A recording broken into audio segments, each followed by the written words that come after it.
තස්ස භගවතු අරහතු සම්මා සම්බුද්දස්ස නමෝ තස්ස භගවතු අරහතු සම්මා සම්බුද්දස්ස නමෝ තස්ස භගවතු අරහතු සම්මා සම්බුද්දස්ස. පින්වතුනි, මේ උතුම් පොය දවස බොහොම දුර්ලභ මනුෂ්‍යාත්මයක් අපි ඔක්කොටම. මේ කියන මටද,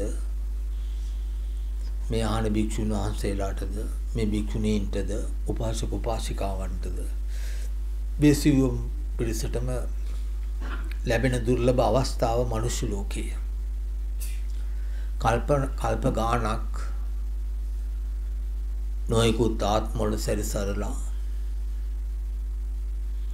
දැන් අපිට හම්බ වෙලා තියෙනවා දෙයක් අහලා තේරුම් කරගන්න පුළුවන්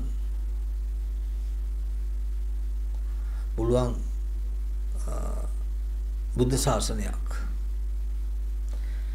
එතකොට අපි කල්පනා කරන්න ඕනේ පින්වතුනි, අපි නොයෙකුත් ආත්මවල ඉපදිමින් මැරෙමින් නැවත ඉපදිමින් මේ දුක්ඛිත සංසාරේ ගෙවලා තියෙනවා. අපි හඬපු කඳුළු බුද්ධ වචනේ අනුව මහමුදේ වතුර තරම් අපි එච්චර දුකකටපත් වෙලා තමයි මේ ඇවිල්ලා තියෙන මේ අවස්ථාව. පොඩි කාලයකට ඉන්න පුළුවන් වෙන්නේ අපිට. දීර්ඝ කාලයක් අපි කාටවත් මේකේ ඉන්න බෑ පින්වතුනි. මේ පොඩි කාලයට තමයි අපිට මේකේ ඉන්න අවකාශය තියෙන්නේ. ඒතර අපි මතක් කළ යුතුයි මේ ගැන. දැන් 2500 2600 ගානකට පෙර මේ යථාර්ථය පෙන්වා දුන්නේ අපි ගෞතම ශාස්ත්‍රයෙන්, අපේ ගෞතම මුනිంద్రයන්න් වහන්සේ. මේක විවෘත කරලා දුන්නා. මේක නැවත විවෘත කරා. කාශ්‍යප බුදුන් වහන්සේ අතහැරපු ඒ උත්තරීතර ශක්තිය නැවත ගෞතම බුදුන් වහන්සේ විවෘත කළා. ලෝකයට මේ දුකෙන් නිදහස් වෙන්න පෙන්නලා මඟක් පෙන්නලා දුන්නා. ඒකට අද වෙනි දවසක තමයි මේ දුකෙන් නිදහස් වෙන මඟ පෙන්නලා දුන්නේ පින්වතුනි. එදා නොයෙකු විවිධ ආගම් තිබ්බා. විවිධ මතමතාන්තර තිබ්බා. විවිධ ඇත්තුන්ගේ සරණාගමනයේ ගිහින් තිබ්බා. නමුත් මේක විවෘත කරන දවසේ අපිට කියලා දුන්නේ දෙවියෙක් පෙන්නපු නැති, බ්‍රහ්මයෙක් පෙන්නපු නැති, මහා බ්‍රහ්මයෙක් පෙන්නපු නැති,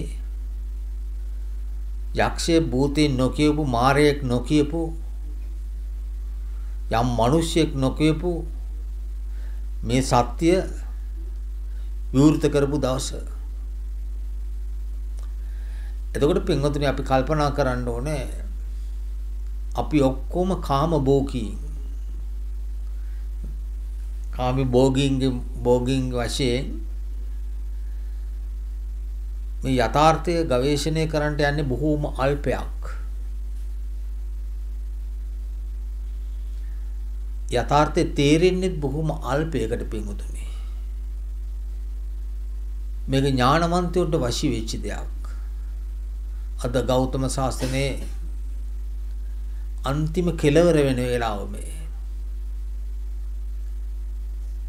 මේ කෙලවර වෙන වෙලාවට පටන් ගන්න ඊළඟට කෙලවර යන කාල පරිච්ඡේදයක් මේ පවතින්නේ.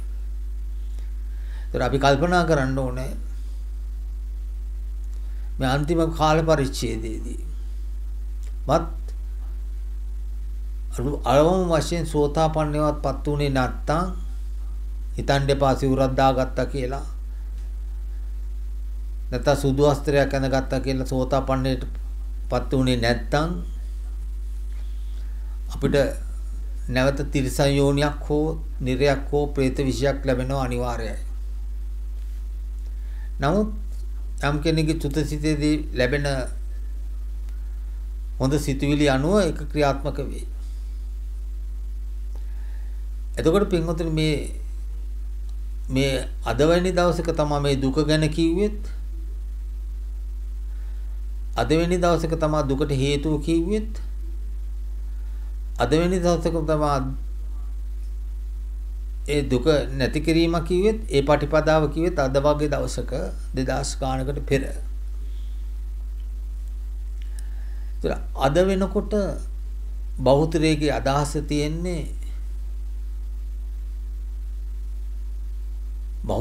අදහස තියෙන්නේ පින්වතුනි සැනසීමක් තියෙනවා නම් මේ කාම වස්තුන්ගෙන් කියලා. මේක අවිනිශ්චිතයි. වසගේ තියාගන්න බැරි දෙයක්. ඒකට බුදුරුව ලෝකෙට පෙන්නලා දුන්නා මේ කාම සම්පත් හැරයා යුතුයි. මේ කාම සුකල්ල යාන යෝගය දුකක්මයි. ඒක පිළිගත්ත ඇත්තු සේරම ඒකට කාම සුකල්ල යාන යෝගයට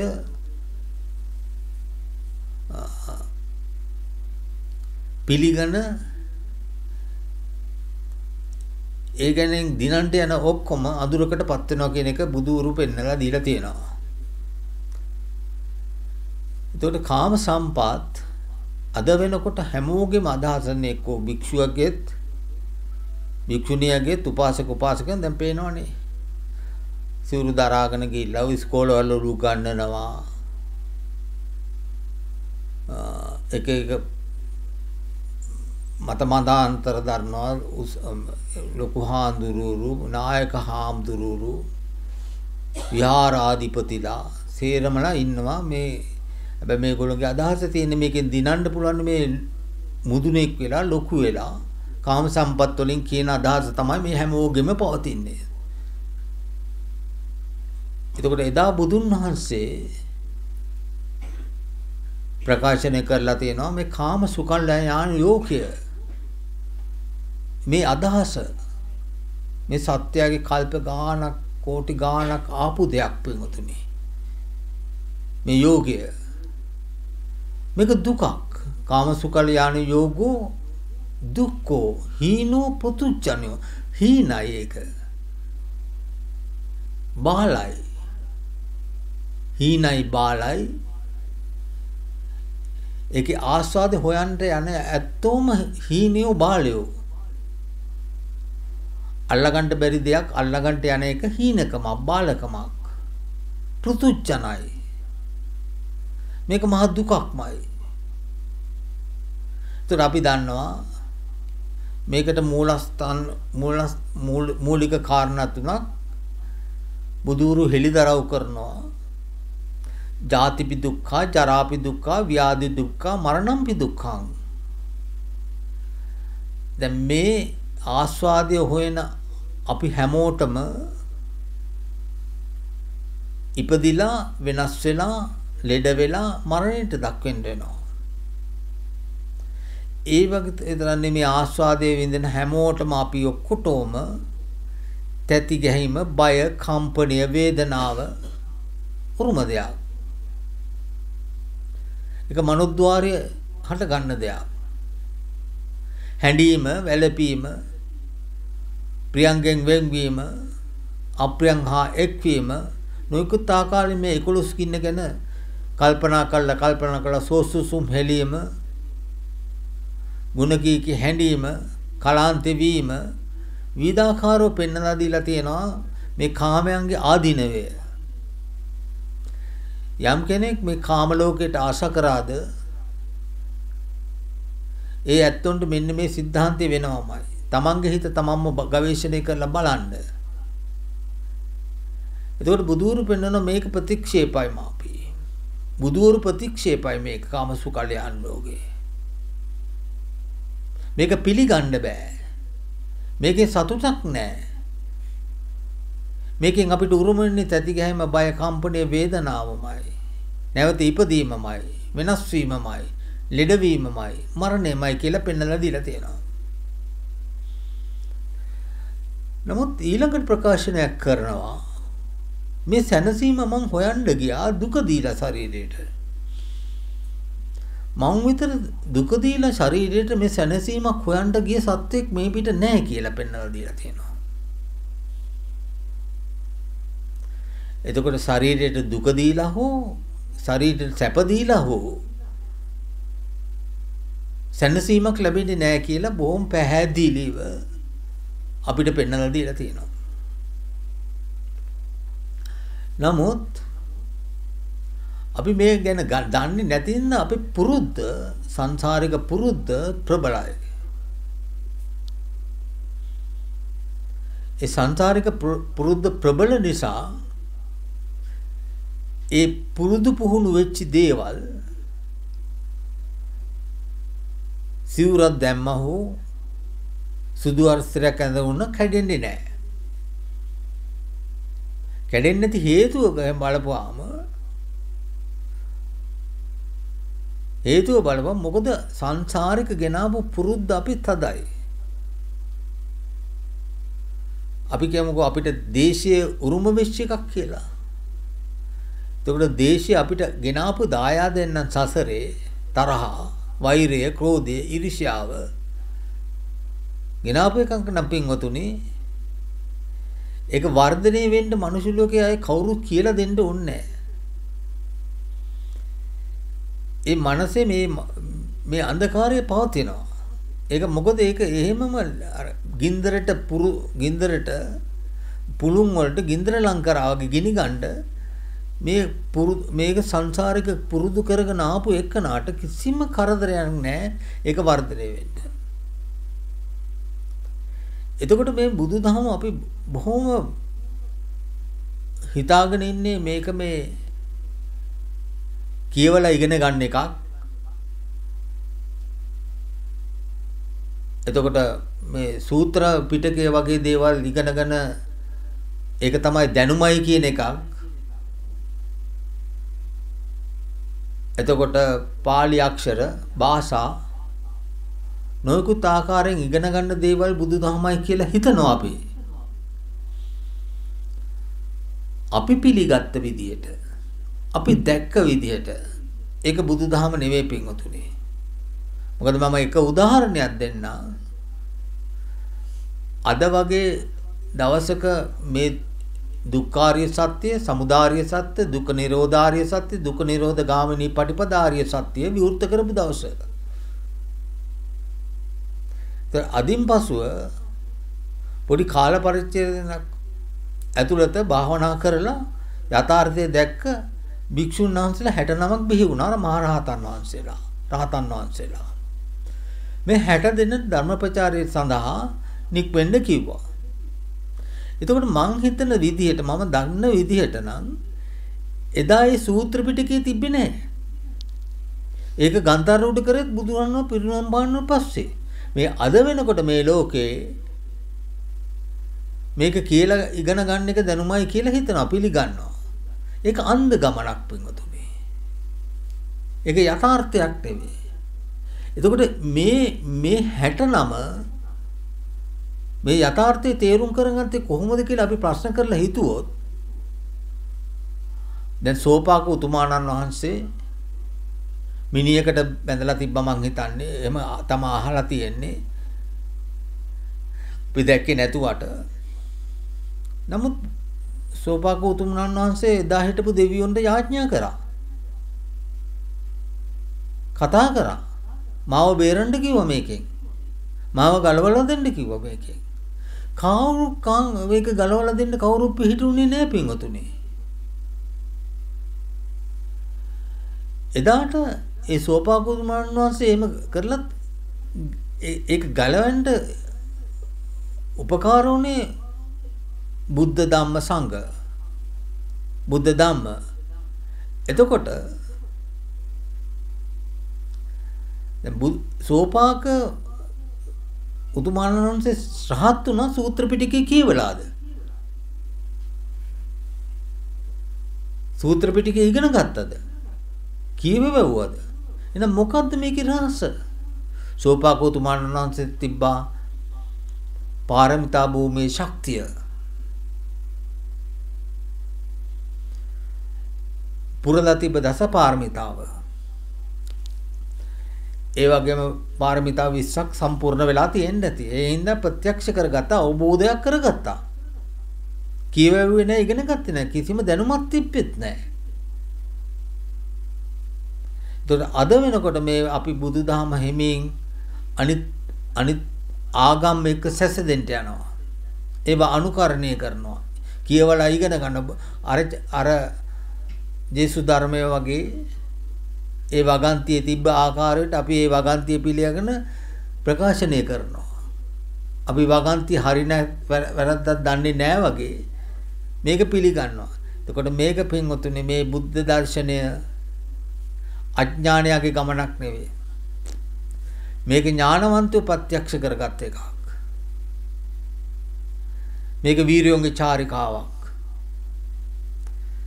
එතකොට පින්වතුනි අනිවාර්යෙන් මේක අපි ටිකක් පුරුදු කරේ නැත්නම් මේ කාමසුකල යාන යෝගය නිසා අපිට ඊළඟට අපේ ගතිය වෙන්නේ එක්ක තිරිසන් භූමිය නැත්නම් නිරයක් නැත්නම් പ്രേත විෂයක් ඒ වගේ දැන් වලට තමයි අපි සේන්දු වෙන්න වෙන්නේ මරණයෙන් පස්සේ.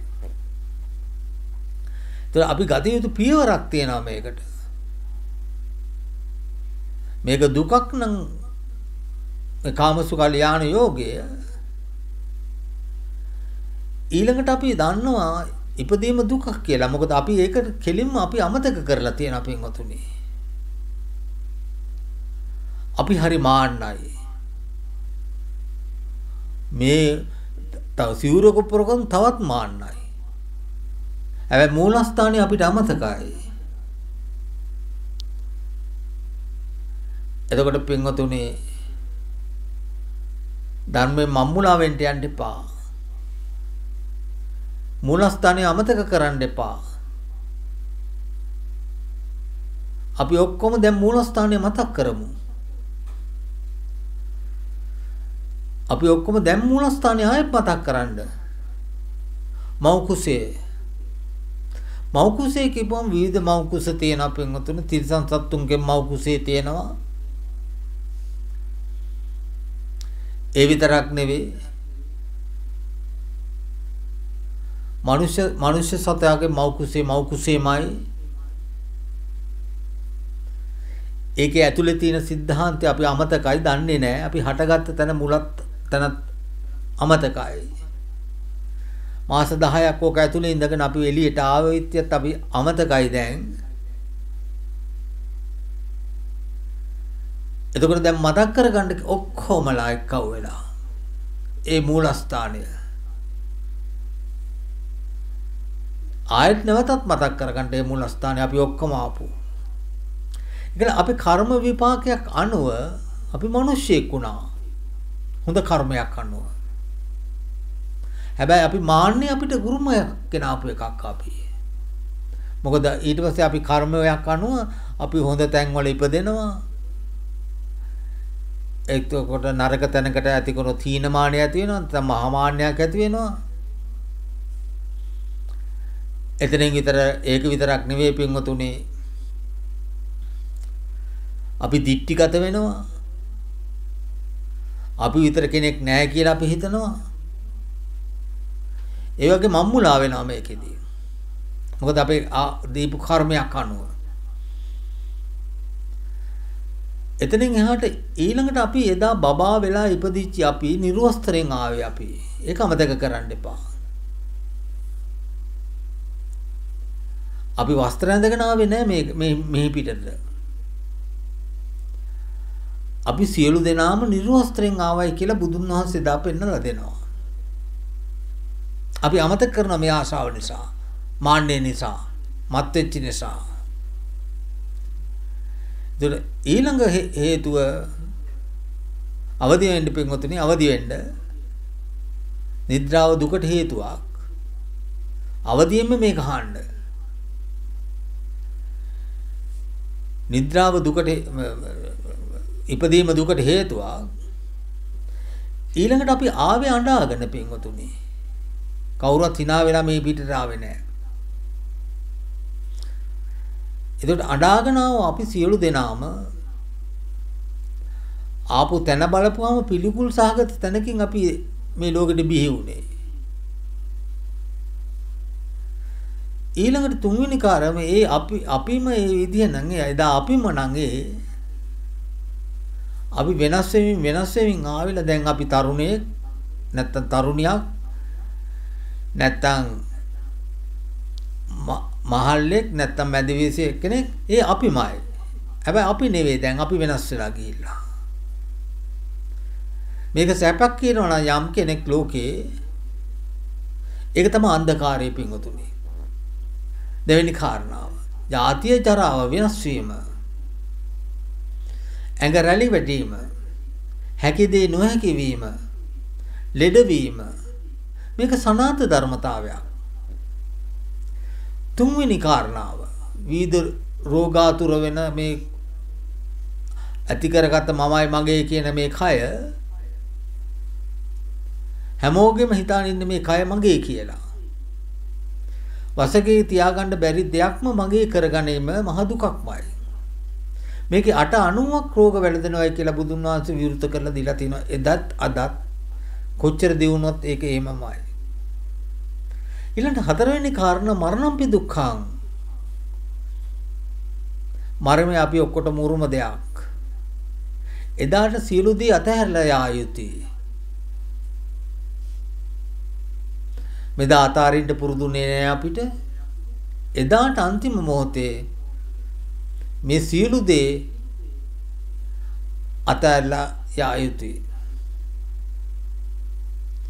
ඒක තමයි මරණයයි කියලා කියන්නේ. එතකොට මේක දුකක් සැපක් කියලා යම් කෙනෙක් කියනවා නම් ඒක මම්මුලා වෙච්ච වචන ගොඩක්.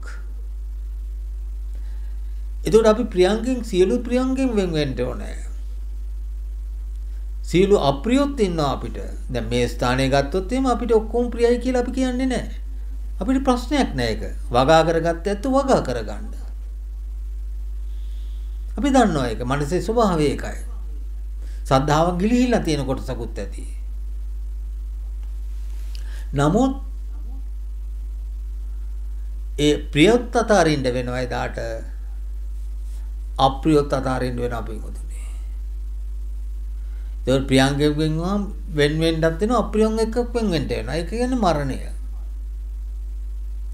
ඒතකොට මේ ලෝකයේ එච්චකට ආශ කරන දේවල් තියෙනවා අපි ඔක්කොටම. මේ ආශ කරන ඔක්කොම දේවල් අපිට ලැබෙන්නේ නැහැ. වසගේ තියාගන්න බෑ. අන්න බුදුන් වහන්සේ මේ ධම්මචක්ක සූත්‍රයේ විග්‍රහ කරන ආකාරයට මේ කැමැති දේ නොලැබෙන එක. මේ ආශාවන් තියෙන ලෝකෙට විවිධ ආශාවන් හොයන ලෝකෙට කැමැති දේ නොලැබෙනකොට ඒක සැපක් නෙවෙයි. ඒක දුකක්මයි. කැමැති දේ නොලැබීමත් දුකක්. අප්‍රිය සත්‍යයන් එක එක්වීමත් දුකක්මයි. ඊළඟ කාරණය හට ගැනීම දුකක්, වෙනස් වීම දුකක්, ලෙඩවීම දුකක්, මරණය දුකක්, ප්‍රියංගෙන් වෙන් වෙන එක දුකක්. හොඳට මතක තියාගන්න. අප්‍රියංගා වෙන් වෙන එකක් දුකක්. අප්‍රියංගා එක්වීමත් දුකක්. කැමැති දේ නොලැබීමත් දුකක්. ඊළඟ මනෝද්වාරය ගන්න. ආසාව වැඩි ඇත්තුන්ගේ හිත තැති ගහනවා වැඩි. ඒකට මූලස්ථානේ හෙව්වොත් ආසාව වැඩිකම අතහැරින්න බෑ. මේ ලෝකෙට ආශා කරා. වස්තු වලට, රම්මුතු මැණික් වලට, ඥාති වර්ගයාට, දරු පුතුන්ට,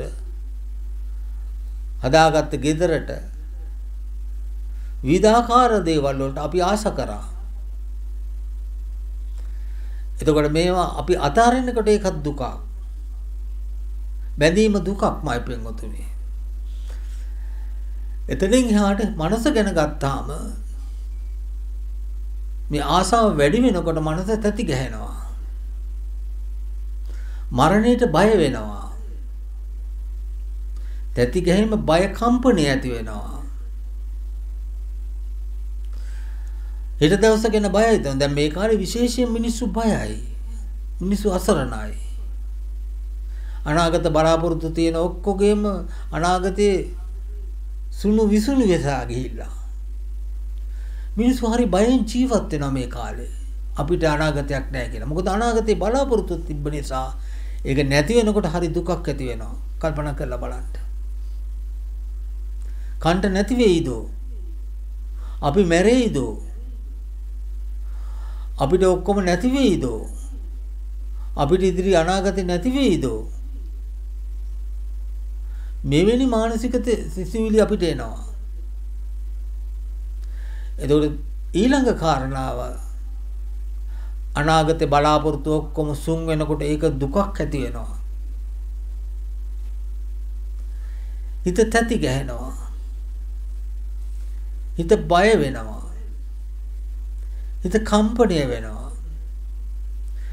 හිත දුක් වේදනාව ඇති වෙනවා. මොකද සුඛ වේදනාවට කැමති විදිහ ඒක නොලැබෙනකොට දුක් වේදනාව ඇති වෙනවා. කල්පනා කරනවා පින්වතුනි. බලන්න කල්පනා කරනවා. ඊට දවසක් ගැන ඉදිරියට කල්පනා කරනවා. කල්පනා කරලා මේක සනාත ධර්මතාවයක් සෝසසුම් හෙලනවා. එතකොට තැති ගැහිම බය කම්පණය වේදනාව කල්පනා කරලා සෝසසුම් ඒකට කියනවා දෝමනස්යන් කියලා. පරිදේවය ඇති වෙන ගුණ කී හඬනවා ප්‍රියංගෙන් වෙන් වෙනකොට. මේක සනාත ධර්මතාවයක්. මේක එදත් එහෙමයි. මේ කාලිනෙක බණ නෑ පින්වතුනි. අදත් එහෙමමයි. අද මේක අසීරු අපිට මේකෙන් බැහැර වෙන්න හැමෝගෙම ප්‍රාර්ථනාව කියන්නේ හෙට දවසක් අපිට හොඳ වෙයි. හෙට දවස අපිට සතුට හම්බ වෙයි. ඒ සතුට අපි භුක්ති විඳිනවා. සතුට මායාවක් කියලා අපි දන්නේ නැහැ. හෙට දවසේ බලාපොරොත්තු නැති වෙනකොට සෝසුසුම් හෙලෙනවා. එතකොට මෙවැනි අඳුරක අපි ඉපදිච්ච දවසේ ඉඳන් අපේ සංසාරික ගෙනාපු පුරුද්ද මේකමයි. හැබැයි අපි හැමෝම ඒ බාහිර ලෝකයට ආස කරපු පුරුද්ද අනුව කිසි දෙයක් නැතුව මේ ලෝකේ අතහැරලා යා යුතුයි. දැන් මේ කරුණ කාරණා ගැන බලපුවාම අපි මේකෙන් ගැලවෙන ක්‍රමයක් බුදුන් වහන්සේ කිව්වා. මෙන්න මේ දුකක් හරියාකාරව පෙන්වලා දෙනවා. මේක පිළිගත්තා. ආසාවෙන් මම්මුලා වෙච්චි තර්ක ඇති කරගත්ත මෝඩ මිනිස්සු හිටියයි දාත්. විවිධ මත මතාන්තර වල යෙදිලා විවිධ ආගම් වල යෙදිලා මෝඩ මිනිස්සු හිටියයි දාත්. ඒ මිනිස්සු මේක ප්‍රතික්ෂේප කරා. සංසාරේ පාරමිතාව තිබ්බ උත්තමයන්න් වහන්සේ මේක ගෞරවයෙන් පිළිගත්තා. මොකද ඇසූ බුදුදහම නිසා. ලබාගත් පාරමිතා භූමිය නිසා. එතකොට පින්වතුනි එදා ඒ වගේ නම් අද මීට වැඩිය මේක ප්‍රබලයි. ආසාවන්ගෙන් මත් වෙන සත්වයෝ. ඒතකොට දැන් අපි කල්පනා කරනකොට මේකට මඟක් කීවා. දැන් මේ කාලේ බුදුදහම මට කවුද කියනව ඇහුණා. කොයිද සීල සමාධි ප්‍රඥාව කියලා කිව්වා. සීල සමාධි ප්‍රඥාව නෙවෙයි. පඤ්ඤා සීල සමාධියලු. ඕන් දැන් රහතන් වහන්සේලා කියනවා මේ කාලේ බිහි වෙන සීල සමාධි ප්‍රඥාවක් කියලා එකක් නැතිලු. මේ සීල සමාධි ප්‍රඥාව නෙවෙයිලු පඤ්ඤා සීල සමාධියලු. හරිනේ පින්වතුනි. එහෙමයි ඒගොල්ලෝ තේරුම් කරන්නේ. අන්තිමට තියෙන්නේ සමාධියනේ. මැදට තියෙන්නේ සීලයනේ. ප ဋ ාණේ ගැන දන්නේ නැහනේ. සතර සතිපට්ඨානය ගැන තම්මා සතිය ගැන දන්නේ නැහැ. ඉතින් මේක ඉස්සරෝම තියෙන්නේ දුක්ඛේ ඥාන, සමුදය ඥාන, නිරෝධේ ඥාන, පටිපදා ඥාන. ඒකට මේ පොතපතේ තියෙන එකනේ. ඉතින් ඒක අපි පිළිගත්තා. නමුත් කෙනෙකුට ආපු ගමන්ම දුකයි. මේ දුක තේරෙන්නේ නැහැ ආසාව නිසා. දුකයි. දුකට හේතුව තණ්හාවයි. තණ්හාව නැති කරොත් දුකෙන් නිදහස් වෙනවා. ඒ මාර්ගය ආර්ය අෂ්ටාංග මාර්ගය කියන මේ ඉපදෙනකොට කොක්කොමද දැනගන්නවා. මෙන්න මේක තමයි රහතුන්ගේ අවබෝධය පින්වතුනි. මේ මඟ අවබෝධ කිරීම සඳහා බුදුන් වහන්සේ විවෘත කරා. මේ චතුරාර්ය සත්‍ය අවබෝධය සඳහා බුදුන් වහන්සේ විවෘත කරන මෙන්න මේක වගේ පිළිවෙතක් හදාගන්න. අපි ඉපදෙනකොටම බුදු වෙන කට්ටියක් නෑ පින්වතුනි මේ කාලේ. අපි සිල් කඩාගත්තෝ. කඩාගත්ත සීලය රක්ෂණය කරගන්න. අපි අතරින් සිල් කැඩෙච්ච ඇත්තෝ. කැඩිච්ච සීලය රක්ෂණය කරගන්න එක තමයි මේ බුද්ධ ශාසනය කියලා කියන්නේ. අපි හිස් වචනට පුරුදු වෙච්ච ඇත්තෝ. අපි කොච්චර කය කතා කරත් කෑ ගැහුවත් හිස් වචන මෙහෙ වෙනවා. නොවන තැනක් නැහැ. හිස් වචන කතා කරන්න ඇත්තෝ. අපි තරහපුවම පරුස වචනින් කතා කරන්න ඇත්තෝ. හිස් පරුස වචන. උවමනාවක් වුණොත් තමන්ගේ වාසිය හඳා කේලම් කියන ඇත්තෝ. බොරුව රටේ රජ වෙනවා. බොරු කියන ඇත්තෝ බොරුමයි කියන්නේ. තමන්ගේ වාසියට. එතකොට මේ වාචා ගුණේ කඩාගත්ත ඇත්තෝට බුදුන් වහන්සේ පෙන්නනවා මේක කඩාගත්තා නම් මේකට ප්‍රතිවිරුද්ධව නැගිටින්න කියලා. මොකද්ද මේකට ප්‍රතිවිරුද්ධව නැගිටින්න කළ යුත්තේ? වාග් දුෂ්චරිතය, කාය දුෂ්චරිතය. කාය දුෂ්චරිතයට විරුද්ධව පරපණ, සොරකම, කිලිටි හැදිරිල්ල, ඒ වගේ රහමෙර වගේ දේවල් නවත්තන්න කිව්වා. එතකොට අපිට පුරුද්ද මේක සංසාරික. ඒ පුරුද්දට විරුද්ධව කාය දුෂ්චරිතයට විරුද්ධව කාය සුචරිතය ඇති කරන්න කිව්වා. එතකොට වාග් දුෂ්චරිතයට විරුද්ධව දුක්චරිතය නම් හිස් වචන, පරුස වචන, කේලාම්, බොරු. ඒකට කියනවා දුෂ්චරිතය කියලා. ඒකට විරුද්ධව කාය වාග් සුචරිතය ඇති කරන්න කිව්වා. මොකද්ද වාග් සුචරිතය? හිස් වචන වලින් වැළකීමත්, පරුස වචන වලින් වැළකීමත්, කේලමෙන් වැළකීමත්, බොරුවෙන් වැළකීමත්. එතකොට වාග් දුෂ්චරිතයට විරුද්ධව වාග් සුචරිතය ඇති කරන්න කිව්වා. ඒකට සීලයයි කියලා කිව්වා. මම දන්නේ මේ කාලේ සීලය කොහොමද කියලා. මේකට සීලයයි කියලා කිව්වා. ඊළඟට මේ සමාධියකට පෙර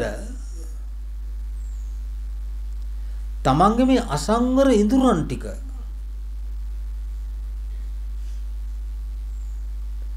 මේක අපේ සංවරයක් නෑ. අපි මොකද මේක සංවර නැතුව තමයි අපි ඉපදුනේ. කල්ප කෝටි ගණන් මේව අසංවර විදියට අපි රූප දැක්කේ. නමුත් එහෙමයි. මේකට කොච්චර කිව්වත් අර පුරුද්ද ඉස්මතු වෙන්න බලනවා. දැන් අසංවර විදියට රූප දැක්කනම් ඒ රූප නිමිත්ත අනිච්ච නැමැති ධර්මතාවයෙන් අතාරින්න කිව්වා.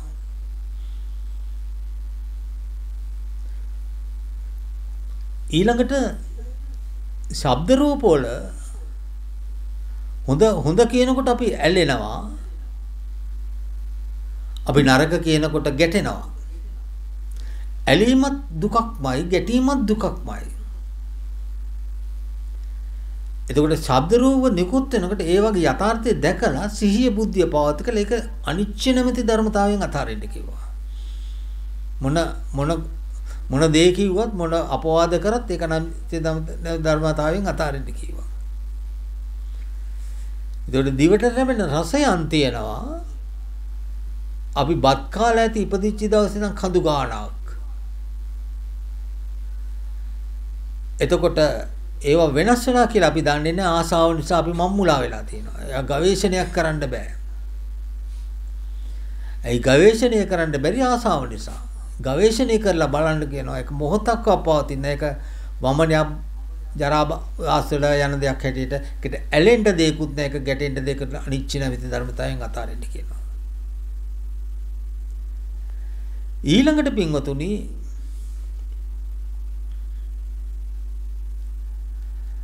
ඊළඟට කයේ පහසත් ඒ ආකාරයෙන් අනිච්ච නැමැති ඇලීමක් ගැටීමක් ඇති කරගන්නේ නැතුව ඒකත් අතාරින්න කිව්වා.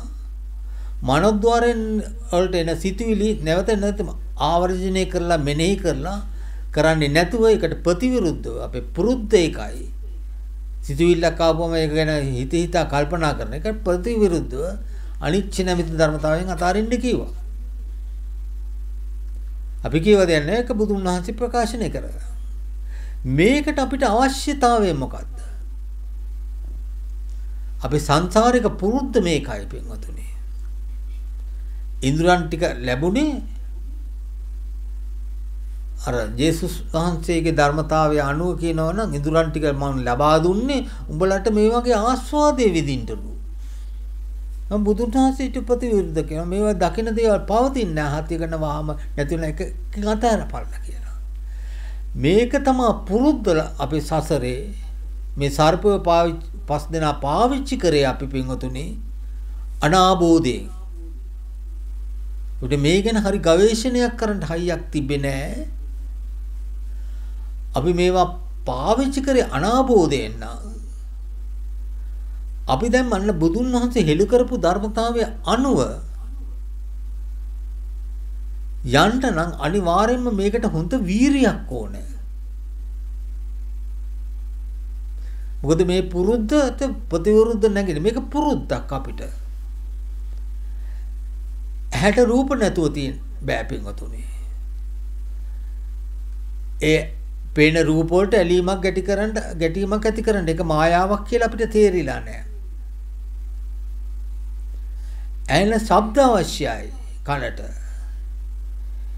ඒ වගේ ඇතිවීමත් නැතිවීමත් දන්නේ නැති නිසා යට ඇලීමක් ගැටීමක් ඇති කරන්න අපි පුරුද්ද සඳහයි. ඒ වගේම ආයතන පහම මේ ලෝකෙට ක්‍රියාත්මක කරන පුරුද්ද අපි කල්ප කෝටි ගණක් මේ පුරුද්ද නිසා අපි ඉපදුණා කියලා අපි දන්නේ නැහැ.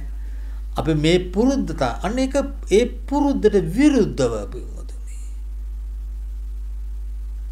ඒ පුරුද්දට විරුද්ධව නැගිටින්න කිව්වා. එතකොට මේ පුරුද්දට විරුද්ධව නැගිටින්න පින්වතුනි මොකක්ද අවශ්‍ය? අවශ්‍ය කරුණු කාරණා හොයලා බැලුවොත් අපිට මෙන්න මේ වීරිය පාරමිතාවක් දේශනා කරලාද වීරිය පාරමිතාව නැති ඇත්තොන්ට මේ පුරුද්දක් තකාම යන්න පුළුවන්. චන්දං ජනේති වායමති විරියං ආරම්භති චිත්තං. වීරිය උපදා ගන්න කිව්ව සිත පිළිබඳ ගවේෂණයට. හදාගත්ත ගුණ පුරවා ගත්තා නම් ඒවා ආරක්ෂා කරගන්න කිව්වා. ඒ තව නැති ගුණ තිබ්බනම් ඒවා පුරන්ට ශක්තියක් ඇති කරන. ඒක ආරක්ෂා කරන්න. ඊළඟට පුරාපු ගුණ ටික ආරක්ෂා කරන්න ප්‍රබල වීරියක් අවශ්‍යයි කිව්වා. ඒකට කිව්වා සතර සම්‍යක් ප්‍රධාන වීරිය කියලා. නැති ගුණ හදාගන්නටත් වීරියක් ඕනේ. ඒ ಗುಣ වර්ධනය කරගන්නටත් වැඩි කරගන්නටත් වීරියක් ඕන. ඒක ආරක්ෂා කරගන්නටත් වීරියක් ඕන. එතකොට මේ ගමන යනකම් වීරිය පාරමිතාව දේශනා කරලා තියෙනවා. ඊළඟට පින්වතුනි වායාමය කියලා මෙහෙම දේශනා කරලා තියෙනවා. අනුන්ට කරදරයක් නැතුව ජීවත් වෙන්න කිව්වා. අනුන්ට කරදරයක් නැතුව තමන් ගවේෂණයක් කරන්න කිව්වා. හැබැයි අපි කොයි වෙලාවෙත් අනුන් ගවේෂණයක යෙදලා තියෙන්නේ පාපි සිතුවිලි. මොකද්ද මේ අනුන් ගවේෂණය? අනුන්ගේ රූපේ නිට්ටයයි සුඛයි ආත්මයයි කියලා හිතලා අනුන් විවේචනය කරනවා. අනුන් පහත් කරනවා. නැති කේලම් කියනවා. එතකොට මේ වෙන විදියට අනුන් ගවේෂණය කරන හැර තමා ගවේෂණය කරන්නේ නැහැ පින්වතුනි. එතකොට මේ බුද්ධ මාර්ගයේ තියෙන්නේ අනුන් ගවේෂණයක් නෙවෙයි තමා ගවේෂණයක්. ඒකයි මහබෝසතාණන් වහන්සේ ගීගේ නික්පුනේ ගීගේ සම්බන්ධ වෙලා තියෙන බහුතරයක් තමා ගවේෂණයට නෙවෙයි පින්වතුනි අනුන් ගවේෂණයට. ඒකේ නික්පුනේ පින්වතුනි තමා ගවේෂණයට කිං කුසල ගවේෂයයි කියලා කියනවා. ඒ ගවේෂයක් ලේසියෙන් මිනිස්සේ කරන ගවේෂයක් නෙවෙයි තමාටමයි තමාගේ හරිය. තමාමයි තමා හරි කියලා පිළිගන්නේ. ඒ ආත්මාර්ථකාමීත්වය. තමාගේ වැරද්ද හොයාගන්නේ නැහැ පින්වතුනි. ඊළඟ කාරණාව සිහිය පවත්වා ගන්න හතරක් ගැන කිව්වා.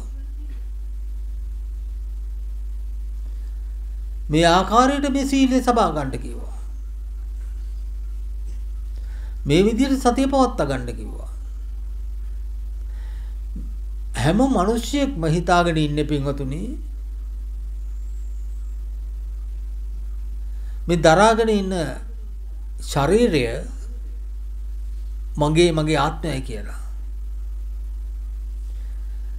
ඒකේ මම මුලා වෙලා තියෙනවා. මාන්නෙන් උපදීලා තියෙනවා. හැබැයි ඒ ගවේෂණය හරියාකාරව කරොත් තේරෙනවා බුදුරු කිව්ව සනාත වෙන්න ධර්මතාවයේ අනුව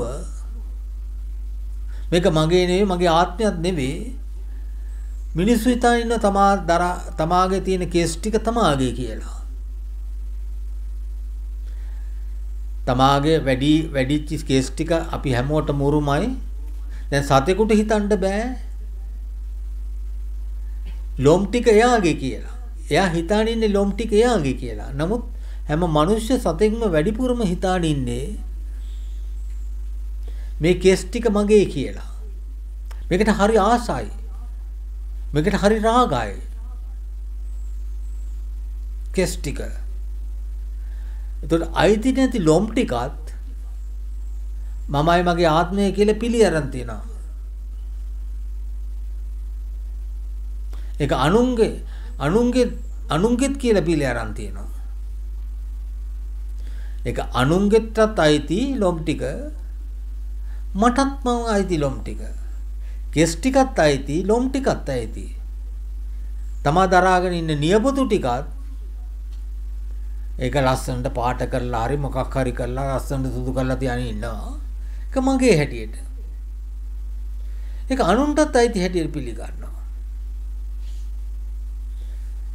කෙස් ටික ලොම් ටික නිය ටික දත් ටිකත් මගේ කියලා හිතාගෙන ඉන්නවා.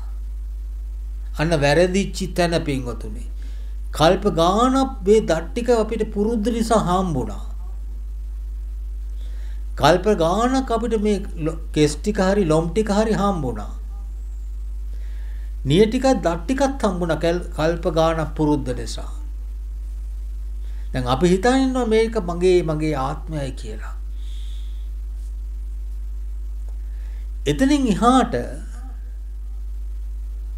හමක් පුරුද්ද නිසා හම්බුණා අපිට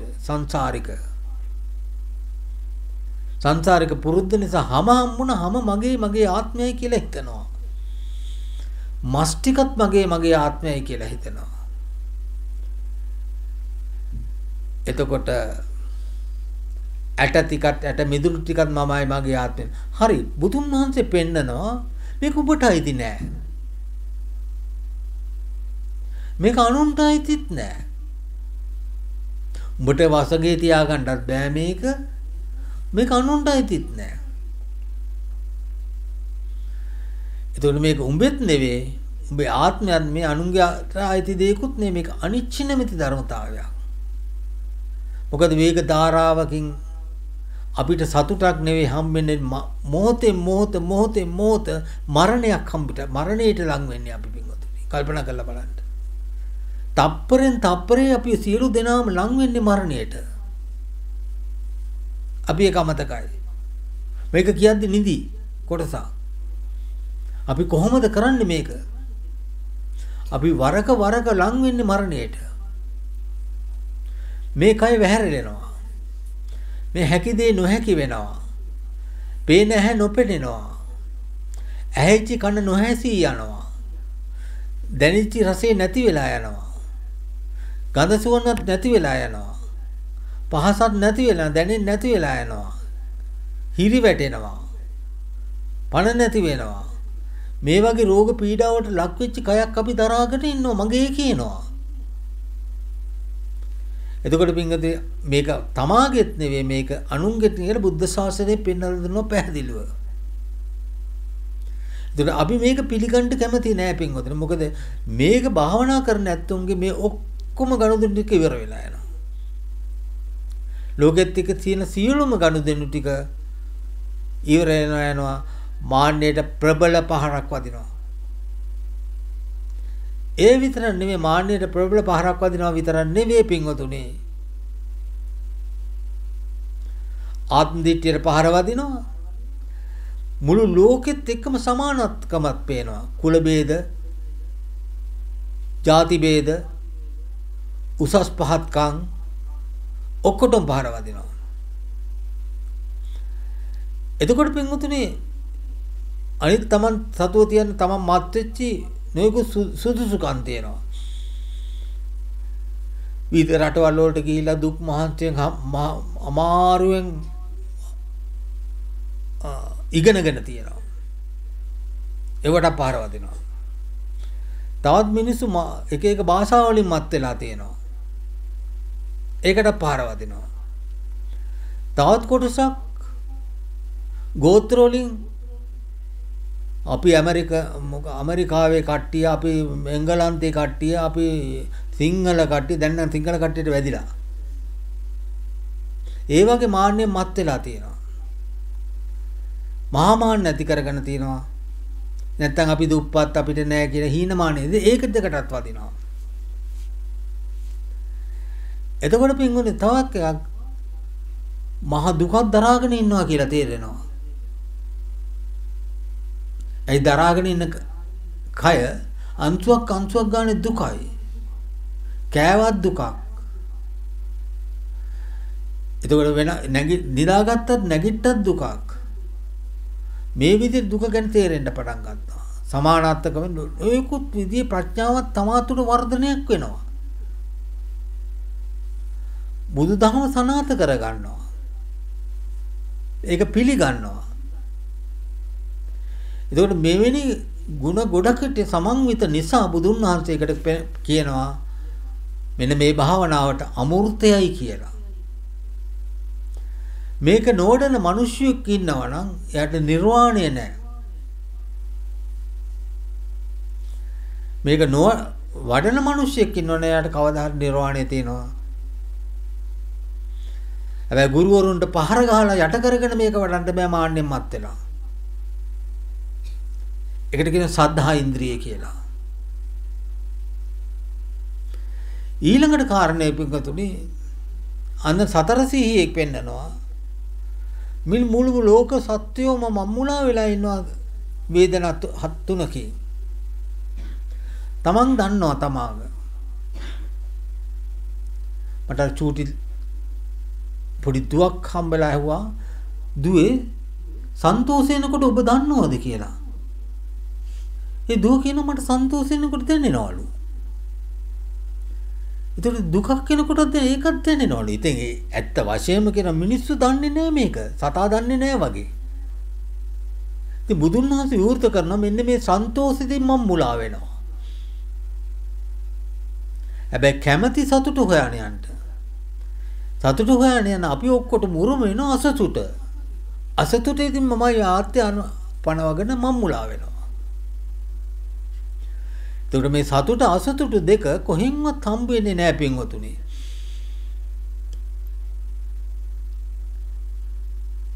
ලෝකේ කියලා කියන දේවල් තියෙනවා. ඒක තමයි කාම සුකල්යාණ යෝගය කියලා කියන්නේ. කාම සුකල්යාණ යෝගයට කිටි පිළිතුරක් දුන්නොත් මේ රූප, ශබ්ද, ගන්ධ, රස, ටොට්ට බරමුණු. එතකොට රූපයක සඳහා මම්මුලා වෙලා ඒක ඇලීමක් ගැටීමක් කරනොත් ඒක කාම සුකල්යාණ යෝගය. යම් ශබ්ද රූපයක් කෙරෙහි ඇලීමක් ගැටීමක් ඇති කරොත් ඒක කාමසුකල්යාණ යෝගය. නමුත් මේක තමයි අපේ සංසාරික පුරුද්ද පින්වතුනි. එතකොට මේකේ ඇලීමක් ගැටීමක් ඇති වෙරෙන්නේ මේකේ බුදුන් වහන්සේ සිද්ධාන්තේ පුරනලා දෙනවා. කවුරුත් විවෘත කරපු නැති දෙවියෙක් කියපු නැති බමෙක් කියපු නැති මිනිස්සෙක් කියපු නැති යක්ෂයෙක් භූතේ මාරයෙක් නොකියපු දෙයක් පෙන්නලා දෙනවා. ඒ පෙන්නලා දීපු දේ තමයි අපෙන් ගොතුනේ වෙන දෙයක් නෙවෙයි. මේ හැම සත්වෙම උරුමයි ආයතන පහ අපිට විතරක් නෙවෙයි. උන්ගේ මස් කන්ට නම් අපිට පුළුවන්.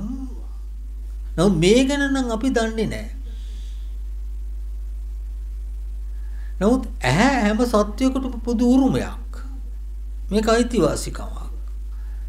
කනත් එමය, නාසයත් එමය, දිවත් එමය, කයත් එමය පින්වතුනි.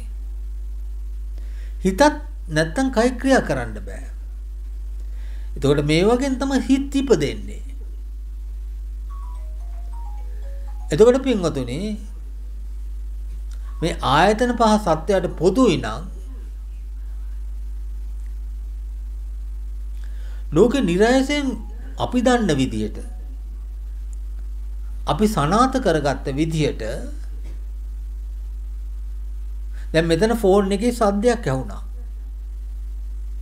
ඔන්න උදාහරණයක්. දැන් මෙතන දැන් මොහොතකට පෙර සද්දයක් ඇහුණා ෆෝන් එකේ. මේ ෆෝන් එකේ සද්දේ මේ කවුරුත් පින්විතුන් හිතලා මතලා ඇහිච්ච එකක් නෙවෙයි. ඇයි මේක විවෘත කරේ නැත්තේ මෙතක් කාල? මේක නිරයසෙන් ලෝකේ හැදිච්ච එකක්, නිර්මාණය වෙච්ච එකක්. නමුත් ඒක ඇති වෙලා වහාම නැති වෙච්ච එක දන්නේ නැහැ. අපි මේකට නොයෙකුත් දැන් මෙතන හිටපු ඇත්තොත් හිතන්න ඇති. මට නම් ඒ වගේ මානසිකත්වයක් ආවේ නැහැ. මොනවට මේ ෆෝන් එක මෙතන විවෘත කරලා තියනවද? මේ මෙතන ඕන් මේවා කරලා තියනවද කියලා. මේක තේරුන්නේ නැද්ද කියලා. ඒ වගේ නමුත් ඒ චෝදනා ඔක්කොම බොරු. නමුත් ෆෝන් එකේ සද්දේ ඒ වෙලාවම ඇති වෙලා වහාම නැති වෙලා ගියා පින්වතුනි. දැන් බලන්න කොහේ සද්දේ? ඇයි ඒ ගැන මෙනෙහි කරලා ප්‍රකාශනය කරන්නේ? ඇයි ක්‍රියාවිරේ? ඇයි ඒවට ක්‍රියා කරන්න යන්න බලන්නේ? ඇයි කෝප වෙන්නේ? ඇයි ඇලෙන්නේ නැත්නම් ගැටෙන්නේ? එතකොට මෙන්න මේ මායාවක් වගේ ලෝකේ ශබ්ද රූප නිකුත් වෙනවා. සනාත ධර්මතාවයක්. එතනින් එහාට අපිට පේන රූප සංඥාව ලෝකේ නිකන් නිර්මාණය වෙන දේවල්. හිතලා පේන දේවල් නෙවෙයි. දැන් මේ සද්දේ හිතලා ඇහුන්නේ නැහනේ. ඒ වගේම මේ ලෝකේ පේන රූප සංඥාවත් හිතලා පේන දේවල් නේ, නිරාසයෙන් පේන දේවල්. ඒවට අපි ඇලීමක් ගැටීමක් ඇති කරගන්න එක නෙවෙයි කරන්න තියෙන්නේ. දැන් මේ ශබ්දය ඇහුණා. මේකට ඇහෙන්න බුදුවරු විවෘත කරන ක්‍රමවේදයක් තියෙනවා. නිරාසයෙන් ඇහෙන ශබ්දේ ඇහෙන්න කනක් තියෙන්න ඕනේ. ශබ්දය නිකුත් වෙන්න ඕනේ. අතීත පුරුදු කරපු විඥානය පහළ වෙන්න ඕනේ. දැන් අපි එක පාටම මේකට ෆෝන් එකක් කියලා තේරුණා. මේ සද්ද එන්නේ ෆෝන් එකකින් කියලා. ඔය ආයෙත් ඒක වදිනවා. ඉතින් ඔකට පොඩ්ඩක් නවත්තගත්තොත් හොඳයි. ඉතින් ඒක නිරායසෙන් හදන්නේ. එතකොට පින්වතුනි දැන් ආයෙත් ඇහි කියලා හිතුවද? මං අහන්නේ දැන් මොහොතකට ආයෙ නැති වෙච්ච එක ආයෙත් මේක ඇහි කියලා හිතුවද මේ? තමාට මේක කංකාචරච්චලා මේ ධර්මය අහන වෙලාවට. නමුත් ඒක කරගන්න එපා. මේක නිරායසෙන් හටගෙන මේක මායාවක් වගේ නැති වෙලා ගියා. අනේක ගැන බුදුන් වහන්සේ කියනවා මේකට කන තියෙන්න ඕනේ. ශබ්ද රූපය නිකුත් වෙන්න ඕනේ. ඊළඟ විඥාණයට දාලා තියෙන අපි ෆෝන් එකක් හැදලා. විඥාණය තුන්වෙනි මතුවෙන්න ඕනේ. ඇහෙන්න ඕනේ. ඇයිලා මේ පින්වතුන්ට නවත්තන්න බෑ. ඒකට කෝප වුණා නම් අන්න වැරදි මනසක්. එක්ක ඒකට ඇලුනා නම් ඒක හොඳ මිහිරි සද්දයක් හැටියට අන්න ඒකත් වැරදි මනසක්. ඒක නිරාශයෙන් ඇහුනේ. මේක සනාථ ධර්මතාවයක්. මේක මහා මායාවක්. තද සෝතං ශබ්දෝ සෝත විඥාන සෝත සම්පත. ඇහිලා නවත්තන්න නැවැත්තුවා නම් ඉවරයි. ඒක හටගෙන වහාම බිඳිලා ගියා කියලා දැනගෙන ගත්තා නම් ප්‍රශ්නයක් වෙන්නේ නැහැ. ඒතර නැති පුද්ගලයේ මෙව්ව වේදනාව තුල මං හිතන්නේ මේ ධර්මදේශනාව තුල වේදනාවක් ඇති වුණා නම් ඒ වේදනාව තුල ඇති වෙන්නේ ප්‍රතික්ෂේපක සිතුවිලි ගොඩක්. බෞද්ධරයකට මං හිතන්නේ. ඒ දුක් වේදනාවක් ඇති වුණා. ඊළඟට මානසික ක්‍රියාත්මක වුණා දුක් වේදනා සිටින. නමුත් සද්දෙන් ඇති වෙලා වහම කියන්නේ කෙනෙක්. ඇති වෙලා වහම ඒක සනාත ධර්මතාවයක්. ඒක පැවතුනේ නැහැ. ඇයි ඒ ගැන ඔබලගේ මනසට ඇතුළු කරගත්තේ? ඒක මෝඩකමක්. එතකොට අන්න ඒ වගේ මේක මනසට ඇතුළු කරගත්ත ඊළඟට මනසේ වේග ධාරාවකින් සිතුවිලි ඒකට ප්‍රතික්‍රියා කරා. ඒ සිතුවිලි ඔක්කොම ප්‍රතික්‍රියා කරා නම් ඒව එක්කම මොළ. එතකොට සිතුවිලි නිර්මාණය වෙන්නේ කන නිසා අභ්‍යන්තරේ. ඊළඟට සිතුවිලි මුවාවෙන් ප්‍රකාශනය කරනවා, කර්ම කරනවා. ඒ කෙනා හිතලා කරපු එකක් නෙවෙයි. එයාට චෝදනා කරනවා. දැන් සාමාන්‍යයෙන් හිටියාම නම් අනිවාර්යයෙන්ම මේ ෆෝන් එක වැදුනා නම් අනිවාර්යයෙන්ම කෑ ගහලා කියන එපා ඕක නවත්ත ගන්න කියලා. කියනවනේ? කියනවද නැද්ද? කියන්නකො කෙනෙක්. කියනවා. එතකොට ඒක වහාම නැති වෙලා ගියා. ඒකට ප්‍රතික්‍රියා කරන්න දෙයක් නැහැ. රහතුන්ගේ හිත ඒව ඇතුල් වෙන්නේ නැහැ පින්වතුනේ. හිස් ආකාශේ රූප හදිනවා වගේ. අපේ හිත ඒක ෆෝන් එක මතක සටහන් ඇති කර ගන්නවා. ඒකලකට ප්‍රතික්‍රියා කරන සිතුවිලි ඇති වෙනවා. සිතුවිලි නිසා ප්‍රකාශනය කරනවා. නැත්නම් තව එහාට ගියොත් එහෙම අල්ලලා එළියට දානවා. කාය ක්‍රියා කරනවා. ඒක කර්ම. ඒකට කර්මපතේට වැටෙනවා. ඒකට කර්මපතේ නිර්මාණය වෙන්නේ බාහිර ලෝකේ නිකුත් වෙන ශබ්ද රූපාලෝක. ඒක පාටම ඒක ඇහෙනකොටම ෆෝන් එකක් නිර්මාණය වුණා. කොහෙද නිර්මාණය වෙන්නේ තමන්ගේ අභ්‍යන්තරේ? මොකක් නිසාද නිර්මාණය වෙන්නේ තමන්ගේ කන නිසා? කනත් ශබ්දයක් සෝත විඥාණයෙන් සෝත සම්පස්සේකින් නවත්තන්න බැරුණ ආසාව නිසා විදීමක් ඇති කරන ආත්ම නිර්මාණයක් ඇති කරා. ඒවා නිරාසයෙන් ඇති ගන්න දේවල්. හටගෙන වහාම නැති වෙන දේවල්. මහා මායාවක්. ඒ වගේම දිව තිබ්බට ප්‍රශ්නයක් නැහැ. රසයන් නිකුත් වෙනවා. ජීව විඥානේ බල ජීව සම්පස්සයක් ඇති වෙනවා. දැනෙනවා. දැනන එක ඉපදිලා බිඳිලා යනවා. නමුත් දැනෙච්ච දේ ආත්ම නිර්මාණය කියලා වින්දොත් අන සුඛාන්තයට හරි දුක්ඛාන්තයට වැටුනොත් තමන් අන්ධකාරයකට පත් වෙනවා කියලා බුදුන් වහන්සේ පෙන්නනවා. මෙන්න මේ ගැන හරි සිහිය පවත්වන්න කියනවා. මේ ගැන හරි සිහියක් පවත්වන්න කියනවා. ඒතකොට මේක යථාර්ථය නම් මෙන්න මේ සනාත වෙන ධර්මතාවයක් ඔප්පු කරගත යුතු ධර්මතාවයක් එදත් එකයි අදත් එකයි පින්වතුනි. ඒක අය කාලීන අකාලීන කියලා එකක් නැහැ. හැම වෙලාවෙම ධර්මය කියන්නේ හැම වෙලාවෙම සනාත වෙන ධර්මතාවයක්. එතකොට තුන්වෙනි සිහිය පාත්තට කියනවා. ඔක හිත නැත්තම් ඇහෙන්නේ නැහැ පින්වතුනි. ඔක ඇහුනේ තමන්ගේ හිතටමයි. දැන් මලමිනියට කන තියෙනවා. බලන්න සනාත වෙන්නේ නැද්ද කියලා. මලමිනියට කන තියෙනවා. මලමිනියට ෆෝන් සද්ද ඇහෙන්නේ නැහැ. ඇයි ඇහෙන්නේ නැත්තේ? ඇයි ඇහෙන්නේ නැති එක්කෙනෙක්? භාවනා කරන එක්කෙනෙක් කියන්නේ හිත නිරුද්ධ වෙලා තින්න ඇහෙන්නේ නැහැ. එතකොට ඊළඟ කර්මස්ථානට ඇතුල් වෙන ඇත්තන්ට ඇහුනෙත් කොහෙවත් නෙවෙයි තමන්ගේ හිතටයි. දැන් ඒ හිත එහෙමම අතුරුදහන් වෙලා.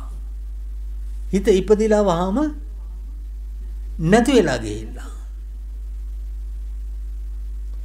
එතකොට පෙනුනේ තමන් හිතන බාහිර මේ රූප සංඥාව පේන්නේ තමන් බාහිරෙන් කියලා. නෑ පින්වතුනි වැරදි. පෙනුනේ තමන්ගේ හිතටයි. හිත නැත්තම් පේන්නේ නෑ. මලමිනියට ඇහැ තියෙනවා. ඇහැ තිබුණට රූපයෝ පේන්නේ නෑ. දැන් අපිනේ ඇහැ වහන්නේ. මෙහෙම ඇහැ තියෙන එක. නමුත් ඇහැට පේන්නේ රූප පේන්නේ නෑ. ඒතර පෙනෙන්නේ තමන්ගේ හිතටයි. ඒ හිත පෙනෙච්ච හිත ගවේෂණයේදී පේනවා මහා මායාවක් වගේ ඉපදිලා වහම මිදිලා නිරුද්ධ වෙලා යනවා. ඒකට නාසයට දැනෙන ගඳ සුවඳ දැනෙන්නේ බාහිරින් නෙවෙයි පින්වතුනි. බාහිර ලෝකෙට චෝදනා කළ යුතු නැහැ. චෝදනා කරන්නේ තමන්ගේ ඇති කරගන්නේ අභ්‍යන්තරයේ දෙයක්. ඒකට බාහිර ලෝකෙ නිසා අභ්‍යන්තරයේ මේ ගින්න ඇති වෙන්නේ. ඒකට බාහිර ලෝකෙ පේන ගන්ධ නිමිත්තත් ලෝකෙන් හම්බෙන දේ નિરાයසෙන් හැටගන්නට අපි ප්‍රතික්‍රියා කරා. ප්‍රතික්‍රියා කරේ තමන්ගේ හිතමයි. ඒකට බාහිර ලෝකෙන් එන ගන්ධ නිමිත්ත නිසා හිත ඉපදලා වහම නැති වෙලා යනවා. ඒවා පවතින එක මහා මායාවක්. ඒ වගේමයි ආයතන පහම සිද්ධාන්තය මේකයි. කයේ තියෙන හිසකේ සැර රෝබියන් කූපෑර දැනෙන තැන් පහස දැනෙන දෙයක් හිතන මතන දෙන දෙයක් නෙවෙයි ෆෝන් එකේ සද්දේ වගේ. නිරසෙන් දැනෙන දෙයක්. ඒ දැනෙන දෙක හේතුඵල ක්‍රියාකාරීත්වයක් තියෙන්නේ. නමුත් ඒ ගැන හරි වැටහීම නැති නිසා අපි බාහිර ලෝකෙට චෝදනා කරනවා. දැන් අවුරස්මය වැඩි වුණොත් ඉරට චෝදනා කරනවා. බලන්න මෝඩයාගේ සිදුවීම. වැස්ස වැඩි වුණොත් එහෙම වැස්සට චෝදනා කරනවා. එතකොට මේ චෝදනාව මේ වැස්ස හෝ අවුව හෝ සැර හෝ ස්වභාවයේ හැම දෙයක්ම තමන්ගේ කය තියෙනින්ද හිතට දැනෙන දේවල්. ඉන්න ප්‍රකාශනය කරනවා. ඒක වාක් කර්ම වෙනවා. ඒක කාය කම්ම වෙනවා. ඒක මනෝ කම්ම වෙනවා. ඒතකොට මුල්ම නිෂ්පාදනය වෙන්නේ මනෝ කම්ම. අපි නොදැනීමට එහිත් ඉපදිලා වහම නැති වෙන එක දන්නේ නැති නිසා අපි ඒකට ප්‍රතික්‍රියා කරනවා. ඒතකොට මම තුනක් ගැන කිව්ව සිහිය පවත්වා ගන්න. ඊළඟ හතර සිහිය. මොකද්ද මේ හතර සිහිය? කාමයට ඡන්දය. දැන් අද වගේ දවසක තමයි කිව්වේ කාමසුඛාලියාන යෝග හීනෝ ගම්මෝ පුතුජ්ජනයෝ කියලා. බාලයෝ කියලා. මේ කාමසුඛාලියාන යෝගේ. දැන් බලන්න සීය මුත්තගේ කාමසුඛාලියාන යෝගේ කොහොමද? අතුරුදහන් වෙලා ගිහිල්ලා. ඒකට එදා බුදුන් වහන්සේ විවෘත කරලා පෙන්නනවා මේක ප්‍රතික්ෂේප කළ යුතු දෙයක්. මේක අතහැරිය යුතු දෙයක් කියලා. එතකොට ඊළඟට මේ නීවරණ පබ්බයි කියලා එකක් තියෙනවා පින්වතුනි. කාම සිතුවිලි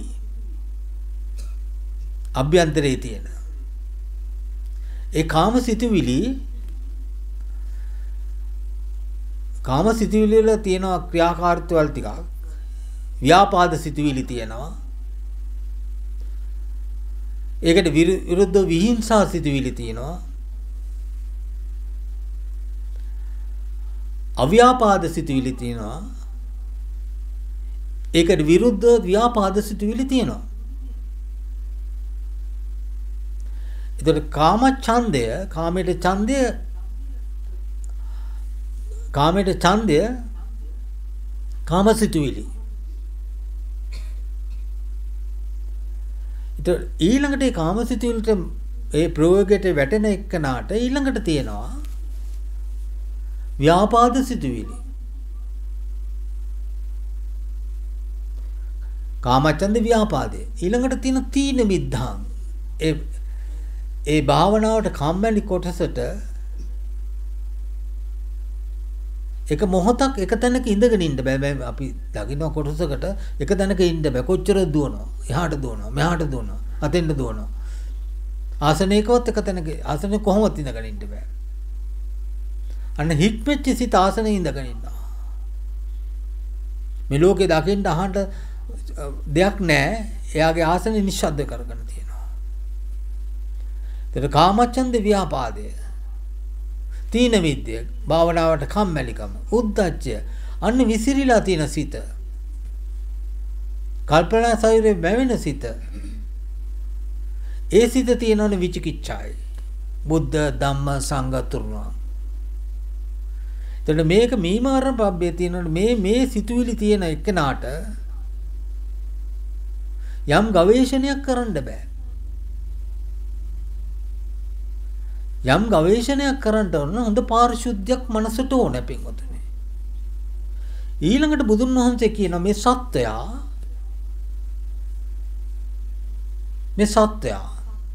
මනුෂ්‍ය සත්තුද අනිත් හැම සතෙක්ම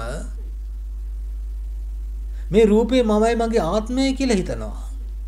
මේක හිතට බන්ධනය වෙලා තියෙන්නේ. හිතනවා මේ රූපේ මගේ කියලා.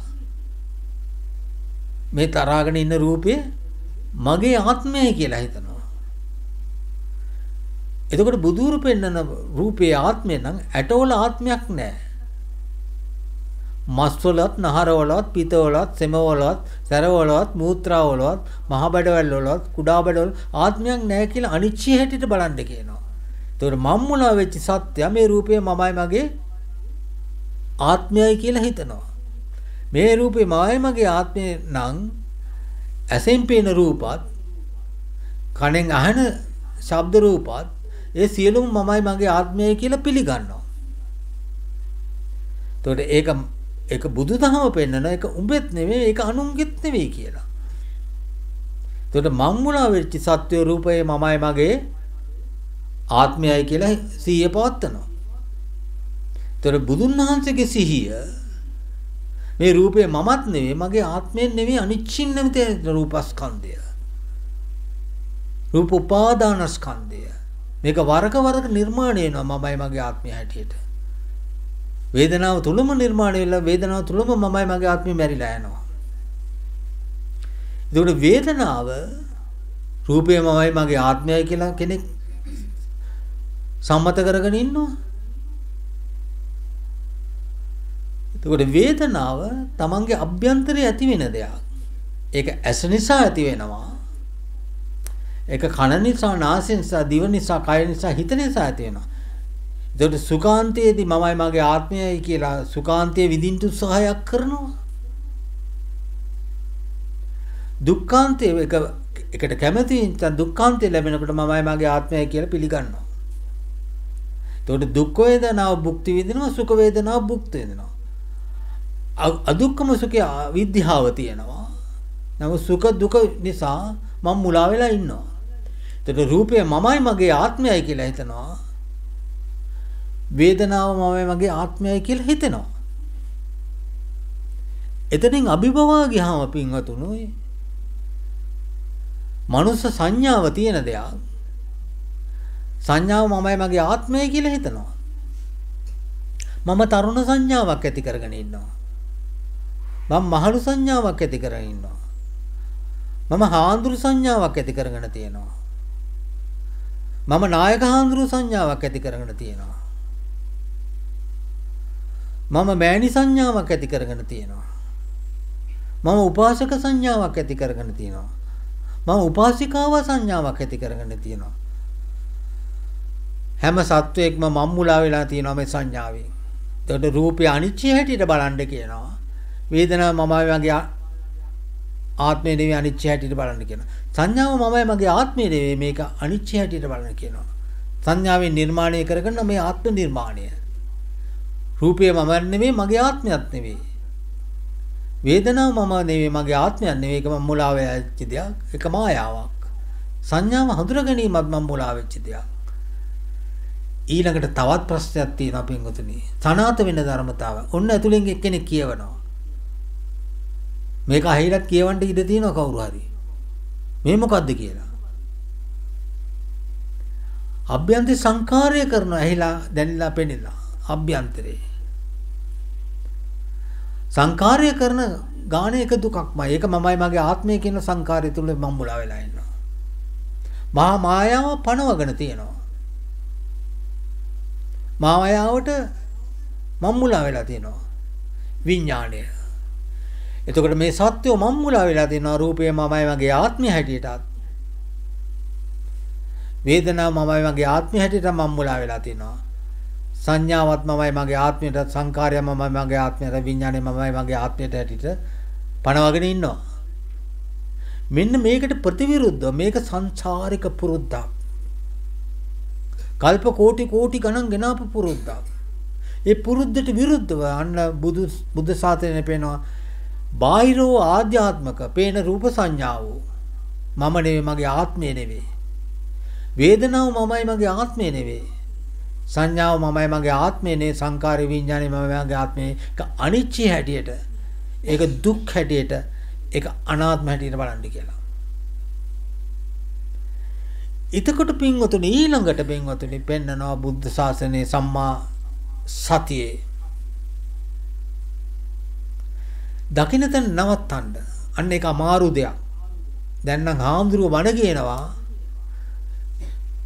උපසක අම්මේ දැක්කා නම් දැක්කා. එතනින් නවත්තන්න. උපසක අම්මේ ඇහුණා නම් යම් දෙයක් ඇහුණා. මේක ඒ කියන තරම් කටෙන් දිව නැමෙන්න ලේසි පින්වතුනි. ඒක කියන තරම් පහසු කරතම යන්නේ වේ දකින්න තැන නැවතෙන්න. දකින්න තැන නැවතිනවා කියන්නේ ඈත් රූපයක් තියෙනවා. චක්කු විඥානය පහළ වෙන චක්කු සම්පස්සේ නවත්තන තැන. විදීමක් ඇති කරගන්න නැති තැන. දැක්කනම් දැක්කේ එච්චරයි. උපද්දන හිතේ පේන දේ. ඒ සාධාරණ සිතුවිලි පහෙන් නවත්තන එක. ඇහෙනකොටම ඒක ඉපදිලා වහාම බෙදලා යන හැටි දකින්න එක. විවිධ ශබ්ද රූපී ලෝකෙ නිකුත් වෙනවා. ඒකට ප්‍රතික්‍රියා නොකරන අපේ පුරුද්ද පෙන්වතුනේ කල්පර ගානම් මේවට ප්‍රතික්‍රියා කරපේක. එතකොට කල්ප ගණන් මේ රස වින්දනේ විඳපු එක අපි පුරුද්ද. ඒකට ප්‍රතිවිරුද්ධව නැගිටින්න තමයි බුද්ධ ශාසනය කියන්නේ. මේකෙන් වෙන ඇවතක් තියෙනවා. මේක සංඛාර බවට පත් වෙනවා. දැන් ආයතන පබ්බ කියන සිද්ධාන්තයේදී ඒක සංඛාර බවට පත් වෙන්නේ නැහැ. සිතුවිලි බවට පත් වෙන්නේ නැහැ. මොකද විඳින්න ගියොත් තමයි අපි මතක සටහන් බවට පත් වෙන්නේ. ඒතකොට දකින්න දේ දැක්කනම් එච්චරයි. ඒක බිඳිලා ගියා. ඇහෙන දේ ඇහුණා නම් එච්චරයි. ඒකට කියන ආයතන පබ්බයි කියලා. අපි පාලි වචනයෙන් කියන අපෙන් වතුනේ චක්කුං අනත්තා. ඇහැ තුල ආත්මයක් නැහැ අනත්තයි. පේන රූපය තුල ආත්මයක් නැහැ අනත්තයි. මෙන්න මේ විදිහට සිහිය පවත්වන්න කියනවා. මොකද අඛණ්ඩව මේක කෙනෙකුට පවත්වන්න පුළුවන් නම් අන්න එයා අනිවාර්යයෙන්ම පාරමිතා භූමියේ දිනපු එක්කෙනෙක්. පඤ්ඤා පාරමිතාව ඉස්පුතට ආපු එක්කෙනෙක්. බාහ්‍ය උතුමාණන් වහන්සේ පියුමුත්‍රා බුදුන් වහන්සේ කාලේ ඉඳන් මේ සටනේ යෙදිච්ච එක්කෙනෙක්. ඒ ඉඳ උන්වහන්සේට එක මොහොතේම ආයතන පබ්බයි කියන භාවනාව දීලා තියෙනවා. මේ හැම මේ කාලේ ඉපදෙන බහුතරයක් මනුෂ්‍යයන් ඉපදෙන්නේ මේ කාමාචර ලෝකෙට. ඒකෙන් බැහැර වෙන්න නෙමෙයි. කල්පයක් අතලොස්සක් මිනිස්සු වර්ගයා මේක තේරුම් කරගෙන මේකෙන් නිමී යනවා. ඒකට හිතේ තියාගන්න ඕන පින්වතුනි මේ පරම සත්‍ය අද වගේ දවසක තමයි විවෘත කරේ. ඒකට ඊළඟ කාරණාව මතක තියාගන්න ඕනේ. දැන් අපේ චරිත අපදානයක අපිට හාඳුරුවගෙන මේක කිව්වෙත් නැහැ. අපිට දෙවියෝ කිව්වෙත් නැහැ මේ ගැන. අපිට දෙමාපියෝ කිව්වෙත් නැහැ මේ ගැන. අපිට ලෝකේ කවුරුත් කිව්වේ නැහැ මේ බුද්ධ ශාසනයමයි මේක පෙන්වුවේ. සරණාගමන යනවා නම් බුද්ධ ධම්ම සංඝ තුරුණ සරණාගමනයන්ට දත්ති මේ සරණං අංචං. ඔබලා මේ දෙවියෝ සරණාගමනයේ ගිහිල්ලා එක එක දේවල් කරනවා නම් ඔයගොල්ලන්ට කිසිම සරණාගමනයක් නැහැ මේකේ. නැත්ති මේ සරණං අංචං ඔක්කොම දෙවියෝන් බඹ මිනිස්සුන් ඔක්කොම සරණාගමනේ බුද්ධ ශාසනයට. නැත්ති මේ සරණං අංචං බුද්ධෝ මේ සරණං වරං නත්ති මේ සරණං අඤ්ඤං ධම්මෝ මේ සරණං වරං නත්ති මේ සරණං අඤ්ඤං. ඒ සීල සමාධි මේ සංඝ රත්නේ මම දන්නේ නැහැ. මට ඒක අදාළ නැහැ. මම සංඝ රත්නේ දන්නවා සාරිපුත්ත මුග්ගල්ලානන් මහරහතන් වහන්සේගෙන් එන සීල සමාධි ප්‍රඥාව ප්‍රත්‍යක්ෂ කරගත්ත මාරුක්ක මූලයේ අධ්‍යක්ීම් තියෙන ශුන්‍යාගාරයේ අධ්‍යක්ීම් තියෙන වනාන්තරයේ අධ්‍යක්ීම් කියන බහැර වෙලා ඉච්චි තමා ගවේෂණය කරන උත්තම යනන් වහන්සේලා. ඒ නැත්ති මේ සරණං අඤ්ඤං සංඝෝ මේ සරණවං කියලා හිතලා මේ උතුම් පොය දවස මේ සංසාර දුකෙන් අත් මිදෙන්න ඔබ අප සියලු දෙනාටම ශක්තියක් වීරියක් අධිෂ්ඨානයක් ලැබේවායි කියලා මම ප්‍රාර්ථනා කරනවා. ආකාශට්ටා චුම්මට්ටා දේවා නාග මහිත්‍තිකා පුඤ්ඤන්තං අනුමෝදිත්වා චිරන් රක්ඛන්තු ලෝක ශාසනං. ආකාශට්ටා චුම්මට්ටා දේවා නාග මහිත්‍තිකා පුඤ්ඤන්තං අනුමෝදිත්වා චිරන් රක්ඛන්තු දේශනං. ආකාශට්ටා චුම්මට්ටා පුඤ්ඤන්තං අනුමෝදිත්වා චිරන් රක්ඛන්තු මම් පරන්ති.